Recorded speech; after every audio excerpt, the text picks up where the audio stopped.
globally. We just saw yesterday the Supreme Court of the United States of America. You know, I thought you were already ahead of me in West. No. Yeah. Hey, how are you? That's it.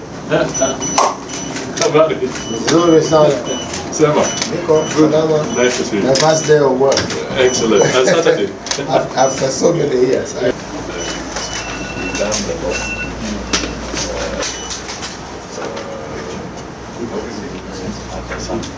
One of the things it's doing is to institutionalize exactly what we do.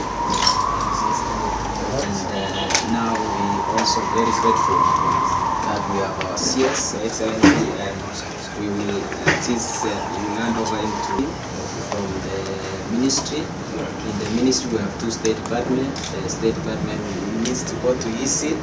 Goes to ESIT. A photo there. Yes. And then Shaping Kenya's road as a documentation. And from here we shall Brisbane and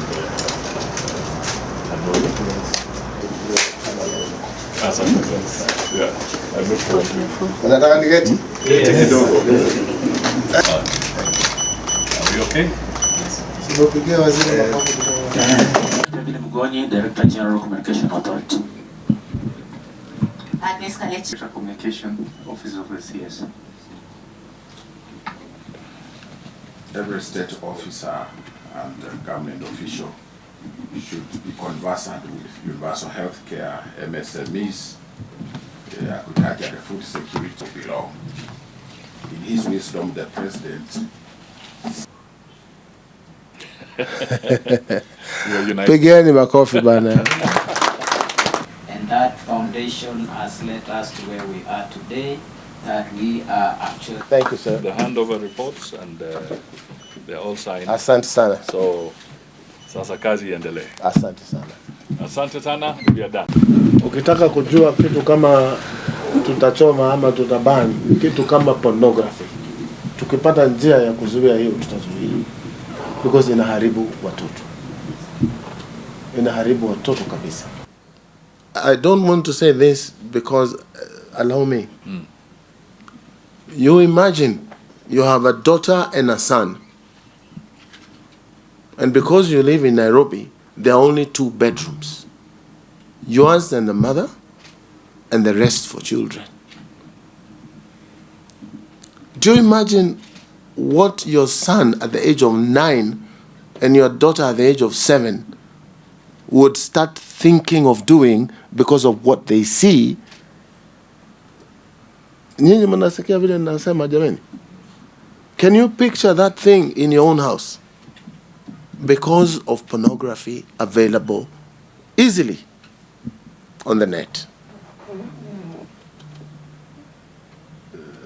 Nyinyi mkitaka kwenda kuandika hiyo andikeni, lakini it is a very serious problem. And I hope you guys and us can take it upon ourselves to have a discussion in our country about morals, about the do's and the do not do's, so that we have a good country. Au sio jameni? Mimi nitakuwa kipaumbele ya kujaribu kusaidia. And then tap into the energy and innovation of these young men and women. And I say Gen Z is my business. There's also the challenge around communication. I have to be honest that we are facing some challenges around communication. In plain terms, we are getting a lot of beating from the media. There's the new media, which is the social media, but also from the mainstream media, we have been taking a lot of beating. Sometimes we don't speak to our good things, and there's a saying that don't blow your own trumpet.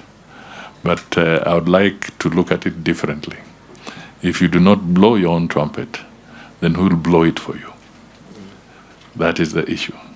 So it is important that we also package what we achieve and what we do appropriately, and let the Kenyan people know that we are doing certain things that are in the interest of this country.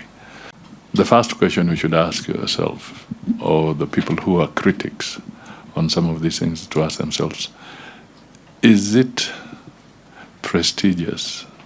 Is it important for Kenya to have an opportunity to lead the African Union Commission for the first time since the AUC was set up?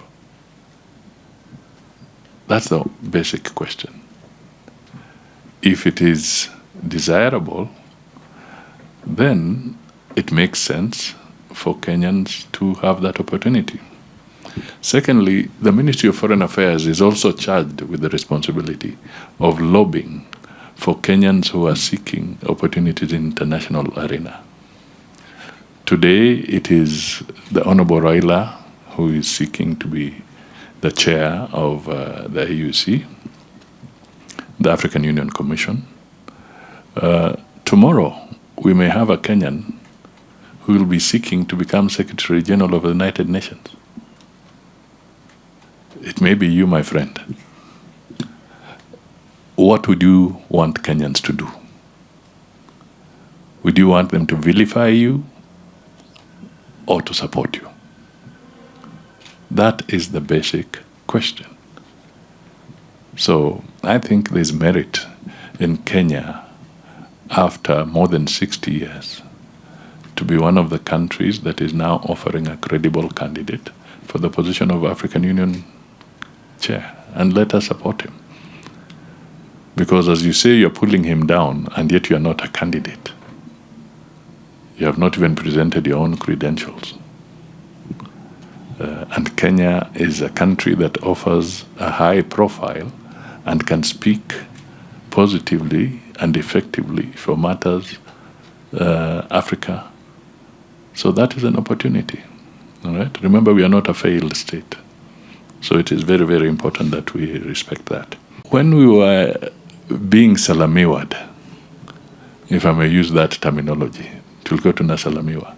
Sasa unapata mtu mzima, wengine hata ni profesa, anajua sheria, lakini anachukua namba ya Mudavadi, anabwaga kule nje, anasema msalamie. And he's a professor, deliberately infringing the privacy laws.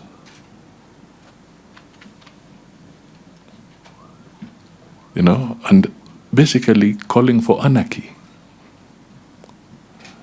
Why is Australia looking at reviewing the laws and making sure that they protect their children? You know, so that they are not subjected to this harassment. You wake up one day and you have your sister, or you have your daughter, or you have your son, and your son is being bastardized, or your daughter is being bastardized on social media. My friend, how does it feel? How would it feel? Why have we been seeing high rates of suicide in some of those countries? Because these are young people. How do they manage such an affront? They do not know how. So some might end up committing suicide. So we also have an obligation as a country to think through these things, bring it up even in our educational curricula, so that there can be responsible use of these tools, the artificial intelligence that we are now going to embrace as we go into the future. We really have to think carefully as a nation and have a conversation so that we all know what are the rules of the game. Hata kwa football, ukishika mpira ni handball.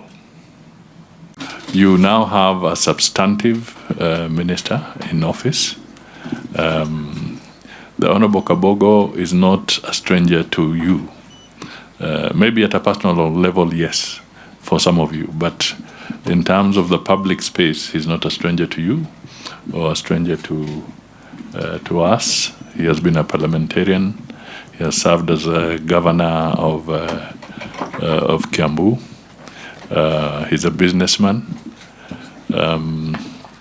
And the way I know him is somebody who is very forthright, courageous. He speaks his mind. On your behalf, I wish to congratulate him on his appointment by President William Ruto. And my request to you is to accord him all the support, all the advice that is necessary so that he can serve the people of Kenya appropriately and in a manner that brings equity and fairness to all our people. We need to put this thing in perspective, and I can only appeal to you, members of the Fourth Estate. Let us work on this together. The Kenya you vilify is the Kenya that is the hub, the regional hub for all the media houses. Kenya, the Kenya government has provided you the best opportunity. All the big houses are here. If you go and you figure out which is the largest BBC station in Africa, where is it domiciled? It's domiciled in Nairobi. Did they come here because we have bad laws? Or is it because we have a very reasonable level of freedom of expression, as provided for in the Constitution? So these are fundamentals that we keep on ignoring. 2, governments do not determine their invitations on the basis of social media. We did not invite the King of Netherlands or the royal family to visit through social media. There are government channels for such invitations. Okay? So, where is this rumor coming from? That because a few people have played on social media, that it has affected our relationship with the Netherlands. It's wishful thinking. Our partnership with Netherlands is very solid. They are strong investors in this country. They'll continue to be strong investors in this country. And we have a very good relationship. The rest is just a rumor mill. But it may be pleasing those who think it is gaining traction. I can tell you it's not.